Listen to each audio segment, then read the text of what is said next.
Doutora Denise, houve uma relativa, eu diria, minimização por parte de figuras importantes do PT em relação a essa declaração que a população toda já sabe, porque com as redes sociais todo mundo sabe do que acontece. Como é que a senhora vê esse comportamento dos aliados do agora presidente Luiz Inácio Lula da Silva, do PT, em minimizar uma declaração tão grave, uma ameaça? Ele diz que quer ferrar com o Sérgio Moro, mas na verdade foi uma palavra de baixo calão, muito mais pejorativa e chula.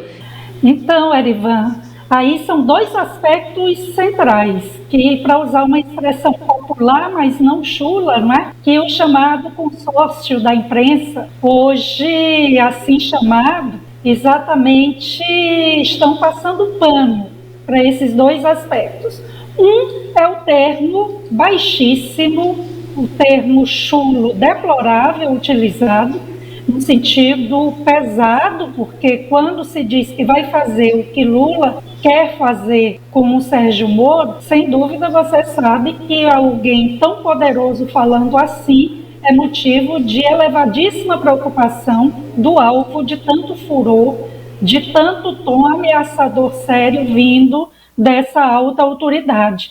E o outro aspecto, além da questão da baixeza da forma de se expressar, é o tom ameaçador, uma ameaça que não dá para você deixar de levar a sério. E o que vemos hoje é boa parte desse consórcio, como assim chamado pelo grande Guilherme Fiuza, que está sumido de programas jornalísticos, das redes sociais, exatamente pela imposição de censura de um ministro da Suprema Corte, por fazer aquilo que Milor Fernandes disse sempre: jornalismo, imprensa é oposição, o resto é armazém de secos e molhados. O que ele quer dizer que imprensa é oposição, se não vira armazém de secos e molhados? Vira um negócio qualquer, um comércio barato, sem querer desmerecer quem tem armazém,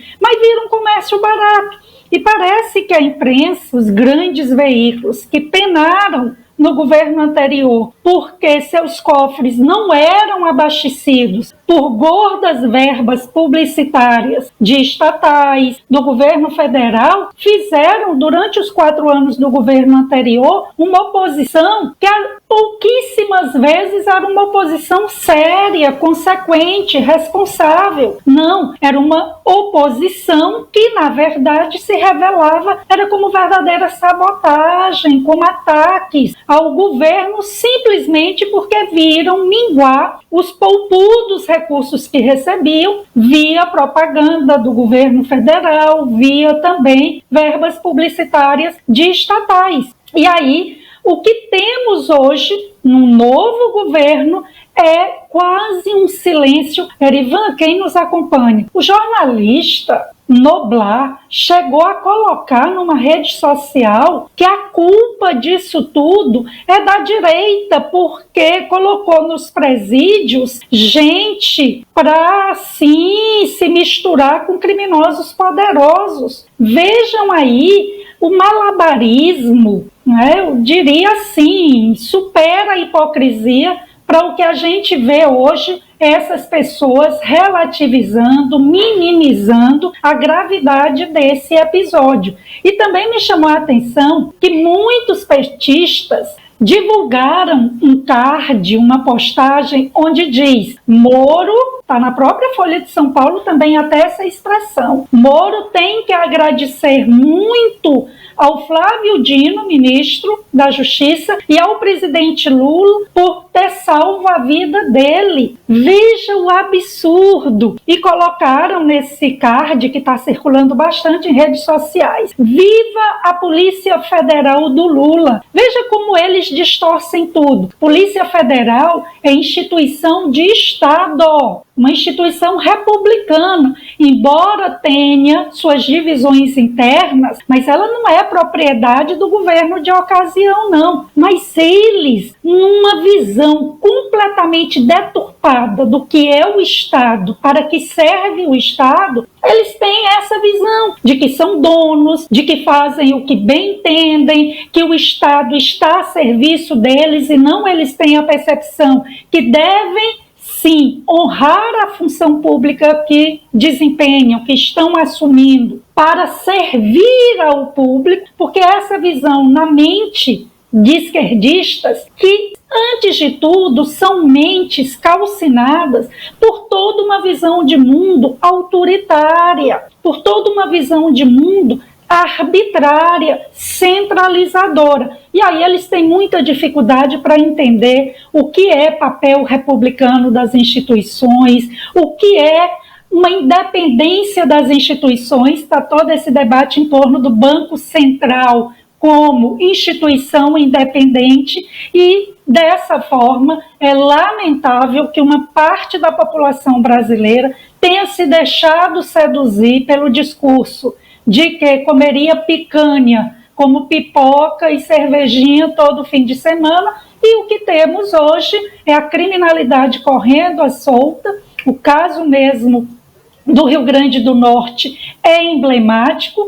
Temos agora esse episódio recente envolvendo Moro, um promotor de São Paulo, e eu encerro, Erivan, também lembrando que só foi o governo assumir, o Marcola sai de um presídio de segurança máxima do Norte e é transferido para Brasília. Lá no Rio Grande do Norte, no presídio de segurança máxima federal, onde estava o Fernandinho Beiramar, nesses episódios que estão ocorrendo lá, depois que o ministro Flávio Dino esteve lá, ele foi transferido, especula-se, para o Rio de Janeiro. Eu espero que não, mas ele foi retirado de Mossoró, que era uma reivindicação desse criminoso condenado. E aí é aquela questão, não podemos aceitar a volta do diálogo cabuloso entre quem nos governa e o crime organizado. E, lamentavelmente, parece que os infames diálogos cabulosos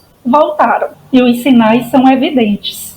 Doutora, é sobre a reação da direita, né, dos partidos conservadores, dos partidos de oposição. Houve uma manifestação bastante robusta, principalmente nos plenários da Câmara e do Senado Federal. Como é que a senhora avalia essas manifestações e o que elas podem efetivamente produzir em termos de consequência efetiva? Agora, tem possibilidade de a CPMI efetivamente ser instalada?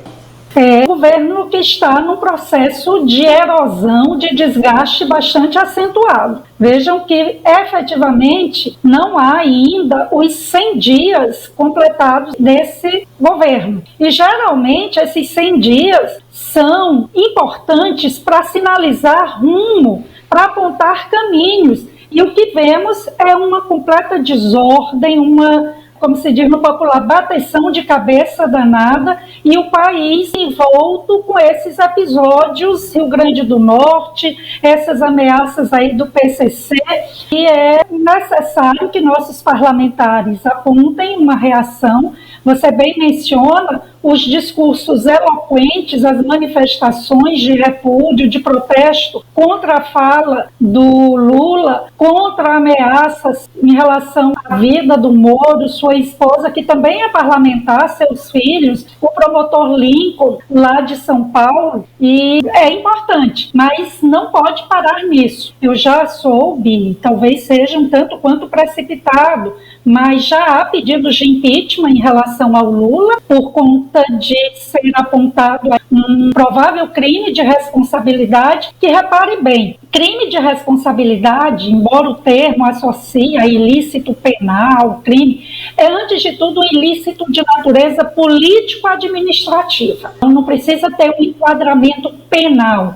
É um ilícito mais difuso, mais amplo, de ações que contrariam princípios, regras republicanas. E o que ele falou, no mínimo, é questionar esse compromisso com regras constitucionais republicanas. E eu encerro, Larivan, da mesma forma como encerrava uma semana antes desses episódios. A gente comentava o que se passava no Rio Grande do Norte. Talvez seja mais urgente ainda, e reitero minha fala, uma CPMI para investigar essas relações aí pautadas por diálogos cabulosos entre autoridades e gente do crime organizado.